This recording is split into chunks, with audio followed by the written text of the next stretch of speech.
everybody, and welcome to another episode of Cap at Home in Gold Detroit. My name is Miss Allie, and today we're going to be making these awesome Picasso-inspired scrap paper portraits.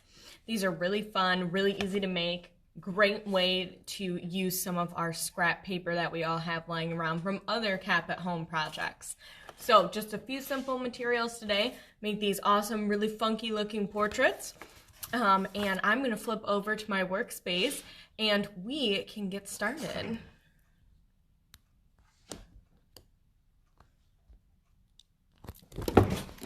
So give me just a second here to set up, and as I do so, I am going to first, I want to thank our sponsors at Gold Detroit, as well as the Community Education Commission of Detroit, College for Creative Studies, and General Motors.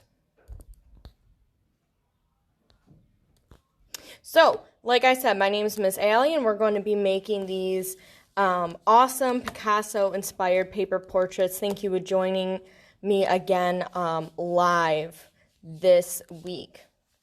So we just need a few materials here to make these really cool portraits. We are going to need some paper. I recommend at least one full sheet or two for the background and the face.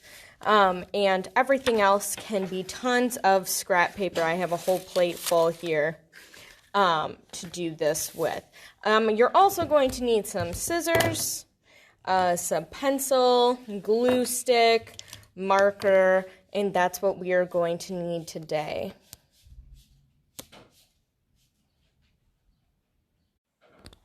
Okay, so first thing we want to do, take our paper. This is going to be like our base paper. So the first thing we want to do is make a face. On my example here, I have sort of this funky shape. I usually start off with some more of an organic shape.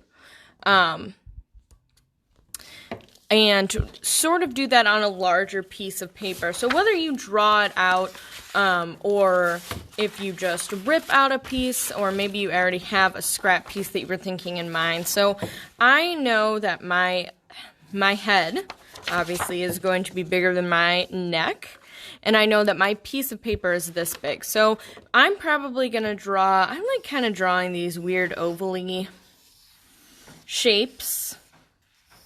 And I think that can be a really interesting portrait. So like I said, you can go ahead and draw it out, or if you just want to like go ahead and cut it out, that's fine too. I'm just going to go ahead and, I sort of drew it out, but I'm not too worried about how it looks in the drawing. I'm just going to kind of freehand it. That's the beauty of it being live here.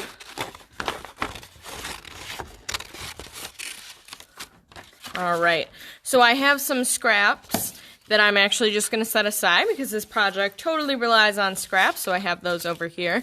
And I think, you know, this looks like a funky head, and I'm good with that. So I'm going to take my handy glue stick, and I'm going to go ahead and glue it down. The nice thing about doing, even if you draw on one side to get an outline, is that you can always just flip it over and make that drawing part on the other side. So I glued the part that I had drawn on, and I'm just going to flip it over so you don't even see those marks. I don't even have to erase anything. And I'm going to make sure it's glued down really good. Kind of run my hand over it. So now I have a head. Now comes the fun part. So now we got to take all of these shapes and pieces of paper and kind of turn them into these funky, funky facial features: eyes, nose, mouth, hair, things like that. So one thing I always recommend is taking some of your paper. So I have a few different colors here, some of my bigger pieces, and I might actually just cut a few shapes out already. If you don't have a ton of scrap paper with you, this is a good thing to do. I always kind of like, let's say I'm just going to cut, maybe I cut some squares, and maybe I'll also cut then, I don't know, a few circles. And I'm stacking my paper on top of each other so that I only have to cut it out once. And again, I have some more scraps, so I'm going to put them in my scrap pile, if you saw. And I'm also going to, like I said, cut this into circles. See, like that. I have a few circles, I have a few squares. Even some of these, like, outline pieces from the circles can be really cool. So I'm going to set those aside. You can also cut more shapes, like triangles, ovals, stars, anything that you think might be interesting. So you get a bunch of different shapes that you can use. And then once you get that, then you can actually start putting all your shapes to kind of create your features. So what I like to do is sort of look at all of my shapes.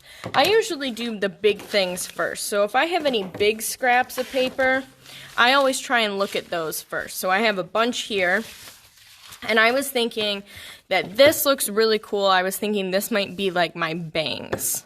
I don't have bangs, but in this scenario I do. And so I'm thinking those might be really cool, so I might even do something like, I'm just kind of eyeing it. There's no specific rhythm or way to do so. I think that looks pretty good. And I can even make it go off the page a little bit. And I thought this might, you can also rip your paper, you don't have to cut everything. And I was thinking this might be kind of cool for the side of my hair, and I do have blue in my hair, so this totally works. And I just sort of ripped a few pieces off. And I'm thinking that might be kind of cool there. And I have some more paper that I can use for that. Again, I'm just kind of ripping some paper. Again, it doesn't all have to be cut or even the same color. In my other example, my hair is a few different colors here, which is great and also very true. If you have noticed, my hair changes quite a bit. So I might add those there, and then maybe I'll even add, I have this purple strip, maybe that'll be my other part of my hair color. And I sort of like how that sort of just curled up naturally, so I'm going to keep that. I like those pieces, that looks really fun. And that's just when you like sort of tear paper, sometimes it sort of naturally does that. And so I'm going to go ahead and glue those pieces down. Again, I'm not really doing it like any specific way. There's no right or wrong way to do this. I always like to do this in sections too. So I do the hair first, and then I start adding parts of the hair, of the face, like the eyes and the nose. And I'm just using a little bit of glue, what I think is necessary. This is going to be on top. It's almost like a hat. I guess it could be a hat. And these were in some of my scraps from other projects.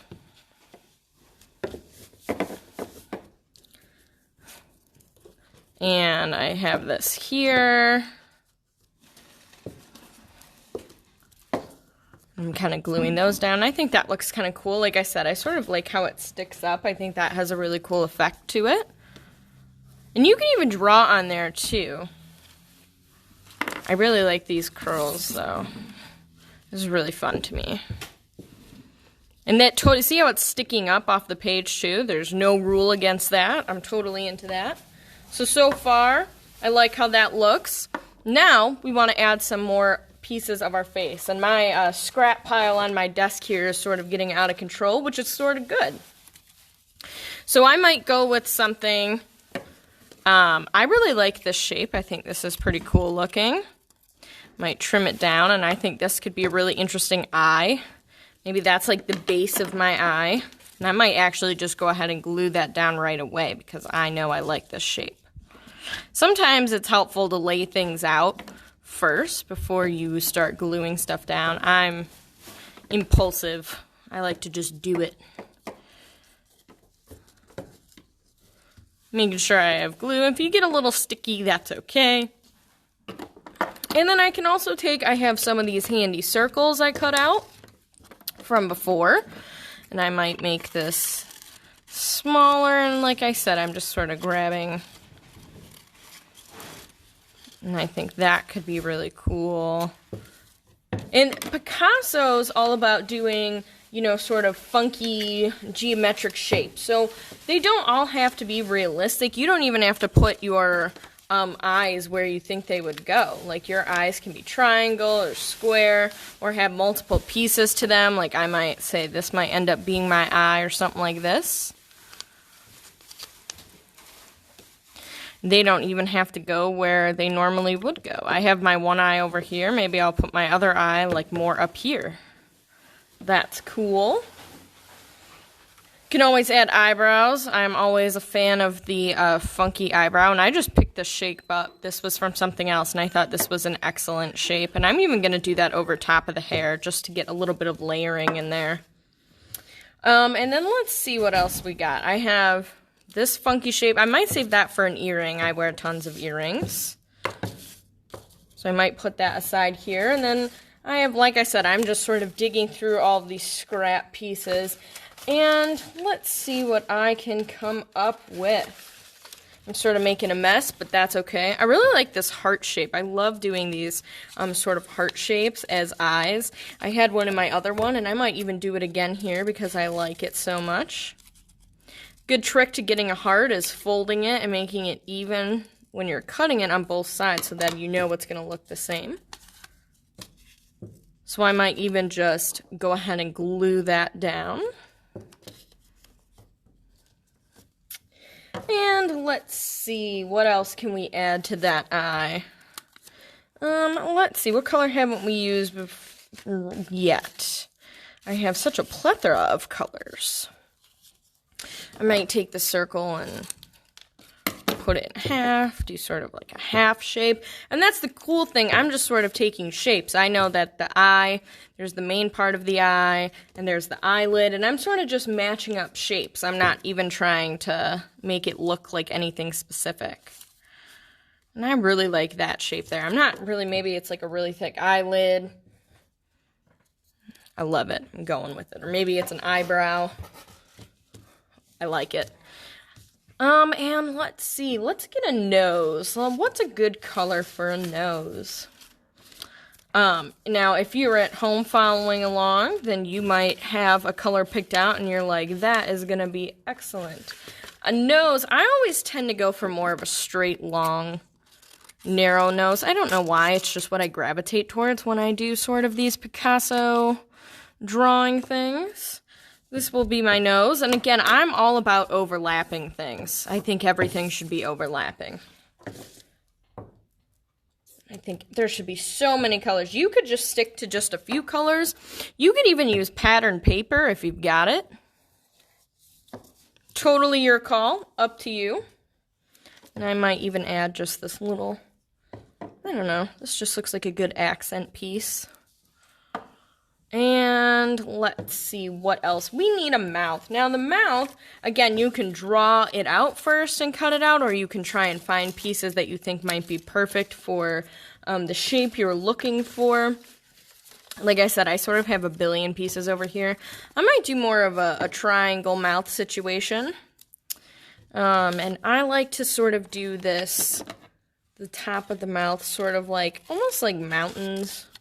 Or like a camel's back. And I'm going to say this is my mouth. And it's even going to be, I'm going to make it a little sideways and sort of off the, maybe I'll even put it over here, sort of off totally what we're doing. And I might even curl my hair even up a little bit more. Yeah, so it totally doesn't have to look perfect or like realistic. Picasso's all about sort of doing these abstract, funky looking, shaped portraits. He did something called cubism. So that's sort of what we're going with. So once you get all your basic shapes down, I might even add, I'm going to take a small piece over here. And I might even just add like the part of the nose. My fingers are getting sticky, and that's okay. All right, and so once you get like the basic features down, you can start to add some details. If you see in my other example here, ooh, got some hair flying. I have some things like eyelashes. I even added some pen on here. I had some earrings, part of a shirt. And so we can do that too. We can add a few details. And so I might look at a few shapes and say, oh, this shape looks excellent, or I like that this already had drawing on it, so maybe this becomes my shirt. And I'm good with that. It doesn't have to totally match up.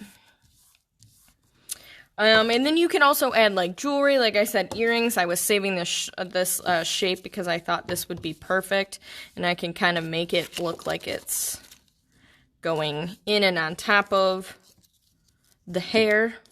I love earrings. I wear lots of earrings.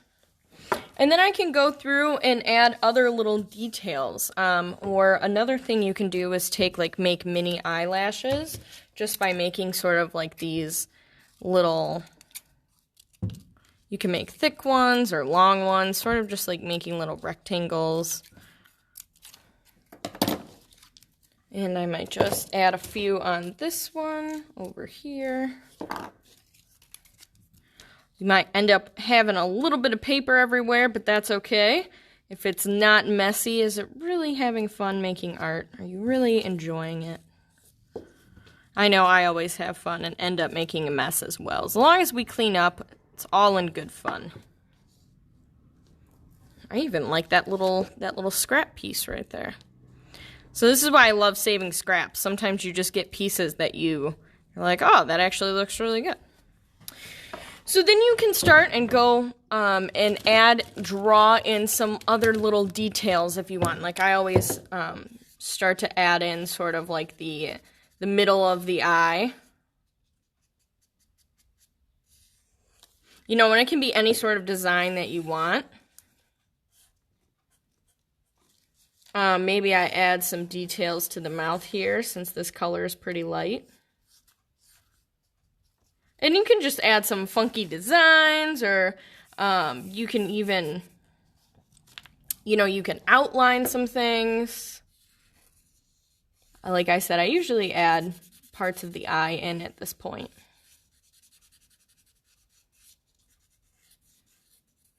And I'm just going through and adding a few details. And you can even add some other details on there. This one sort of looks sad, so I'm adding some teardrops. I'm not sad. I just think this little character person looks a little sad. Not on purpose. Sometimes it just happens, and that's okay. You might get different facial expressions, or maybe you want to try and get like a really happy mouth. I'm going to make my mouth look like it's open on the inside. So I'm going to do that by shading this whole part dark so it almost looks like the mouth is open. Something like that. You can even add in so it looks like the top or the bottom of your shirt. You can add little details. Like I said, it can be as simple as, maybe you're just adding some designs or lines on here, adding some more dimension to your hair if you have like curly hair or straight hair. And I just had this black marker around, but you can use any color that you want. And this is a chance to get sort of funky with it. Not only are we using like these cool colors, but we're also using cool patterns in drawing details. So there's an endless amount of things you could do here. There's no rules, and that's the awesome part. That's why I love this project, is that we can all have, even if we all had the same materials, and I know we're all at home, even if we did all have the same materials, they would all look so different, and that's the really cool thing, and that's why I think this is a really fun project. And we're not only making these really cool portraits, but we're also using some of our scrap paper, and that's always really good too. So we're not always using new materials. We can always go with some of the stuff we have. And I'm a big fan. If you've ever done any of my other cap projects, I love scrap paper. I always encourage people to save it, so. Well, then you can spend time adding any sort of doodles or any amount of colors that you want.